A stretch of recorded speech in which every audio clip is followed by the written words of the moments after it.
Tidak semua orang yang tersenyum itu bahagia. Tidak semua orang yang terlihat kuat benar-benar mampu menahan luka.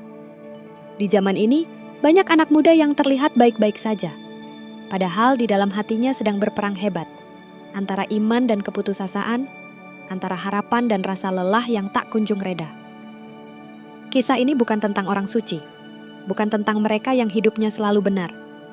Ini adalah kisah tentang manusia biasa, yang jatuh, tersesat, bahkan hampir menyerah. Namun akhirnya menemukan cahaya di tempat yang paling sering ia tinggalkan, sujud. Namanya Raka. Sejak SMA, Raka dikenal sebagai anak pintar. Nilainya selalu bagus, guru menyukainya, orang tuanya bangga. Namun, di balik itu semua, Raka menyimpan tekanan besar. Ayahnya sering berkata, "Kamu harus sukses, jangan seperti ayah." Kalimat itu terdengar biasa, tapi bagi Raka, itu seperti beban yang menempel di dada. Ia mulai mengejar prestasi bukan karena cinta pada ilmu, melainkan karena takut gagal. Sholat masih ia kerjakan, tapi hanya sebagai kewajiban, bukan kebutuhan.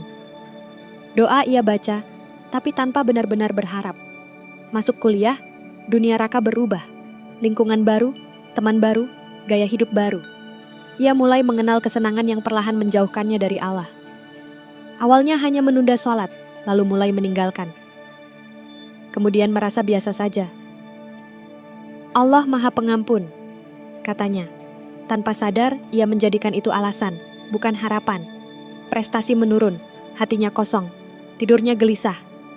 Tapi Raka tetap tersenyum di depan orang lain, karena ia takut terlihat lemah.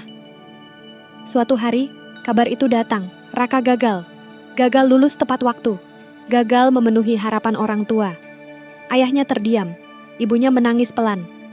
Malam itu, Raka sendirian di kamarnya. Lampu mati, ponsel tergeletak. Untuk pertama kalinya, ia menangis tanpa suara. Bukan karena takut dimarahi, tapi karena merasa tidak berguna.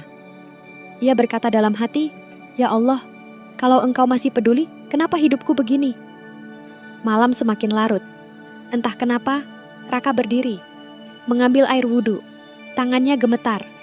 Ia sholat, bukan karena kewajiban, tapi karena tidak punya tempat lain untuk bersandar. Saat sujud, air matanya jatuh ke sajadah. Untuk pertama kalinya, ia tidak menghafal doa. Ia hanya jujur. "Ya Allah, aku capek, aku tersesat, aku malu kembali kepadamu, tapi aku juga tidak tahu harus kemana lagi." Sujud itu terasa panjang, dan disitulah hatinya mulai lembut kembali. Hari-hari setelah itu tidak langsung indah. Masalah tidak langsung hilang. Namun, Raka mulai berubah. Ia kembali sholat, walau belum sempurna. Ia mulai membaca Al-Quran, walau sedikit. Ia belajar memaafkan dirinya sendiri. Ia sadar satu hal penting. Allah tidak menunggu kita sempurna untuk kembali. Allah hanya menunggu kita jujur. Sedikit demi sedikit, jalan terbuka. Kesempatan baru datang. Hatinya lebih tenang. Raka belajar bahwa kembali kepada Allah itu mudah. Yang sulit adalah bertahan. Ada hari ia malas. Ada hari ia jatuh lagi. Tapi sekarang ia tahu. Setiap kali jatuh, ia tahu kemana harus kembali. Bukan ke manusia. Bukan ke dunia. Tapi ke Allah. Kisah Raka adalah kisah banyak dari kita. Tentang anak muda yang lelah. Tentang dewasa yang merasa gagal. Tentang hati yang jauh tapi ingin pulang. Ingatlah, Allah tidak pernah meninggalkan kita. Yang sering pergi adalah kita, dan jalan pulang itu selalu terbuka selama kita mau sujud. Jika malam ini hatimu berat, jika hidup terasa terlalu keras, jika kamu merasa tidak layak kembali, ingatlah satu hal. Sujudmu tidak pernah sia-sia. Doamu tidak pernah diabaikan.